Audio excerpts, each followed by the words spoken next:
Hello, this video is in response to a question from a student from section 9.1, problem number 6.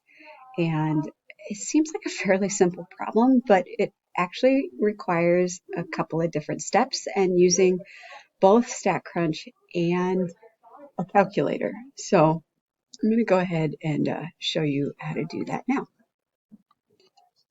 Okay, so what if I didn't know that this was from section 9.1? How would I figure out what to do? So first of all, I'm being asked to construct a confidence interval, and I'm given an x and an n. So x is the number of successes, and n is the total size of the sample. And so this is a proportion problem. So since I'm given a sample proportion, I can calculate p hat. Which is the point estimate for a population proportion given a sample. So p hat is going to be 160 divided by 200, and I would just do that in a calculator. So I go ahead and open a calculator, and I really like using Desmos because it lets me sort of track what I'm doing by making variables. So I'm going to call it p, and I'll say 160 divided by 200. So my p is 0.8. So now that I have p, I need to then think about how I'm going to figure out the confidence interval. So looking up some of the formulas I have for confidence intervals when I'm estimating a population proportion, a confidence interval is p hat plus the margin of error. That's the upper bound, and p hat minus the margin of error is the lower bound. And since they're asking for the lower and upper bound, I need the margin of error. So margin of error is a formula. Margin of error is the critical value, and that's multiplied by the standard deviation of the p hat. So both of those have formulas, and I'm going to go ahead back into Desmos, and I'm just going to put those formulas into Desmos, even though I don't necessarily know all the values yet. So my margin of error is going to be my critical value, z sub c, but so I'll just say z, and that's going to be multiplied by my standard deviation, sigma, so I'll call that s.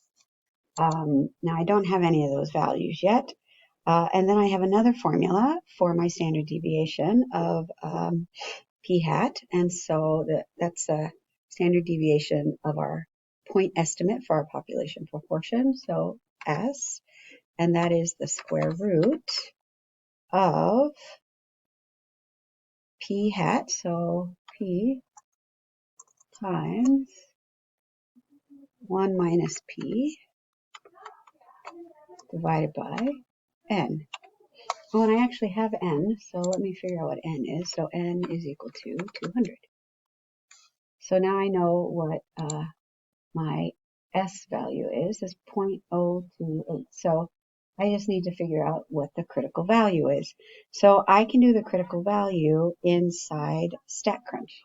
So if I come back to here and I open StatCrunch,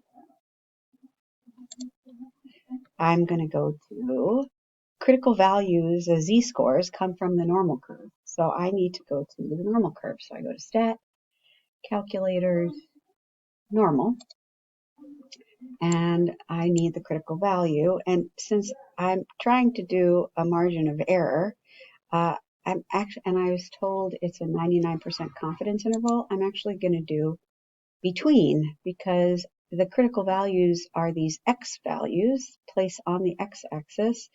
That is where the confidence, that 99% occurs. So it's right here. So the critical value at the left side is 2.5758, and on the right side it's 2.5758. So that's my, here, this is my z. So I'm going to type that into Desmos for my z, 2.5758. So I will say z equals 2.5758.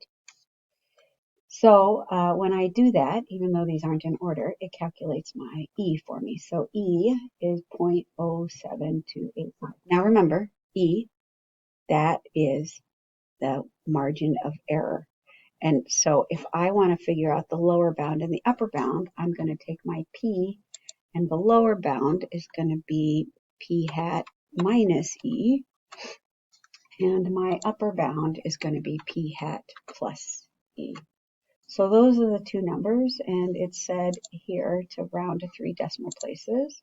So 0.727 and 0.873. So this is the nice thing about doing this here in Desmos is it's all very clear. I would also write it in my notes as an example so that I remember these formulas and how to plug these numbers in. And so I hope this helps.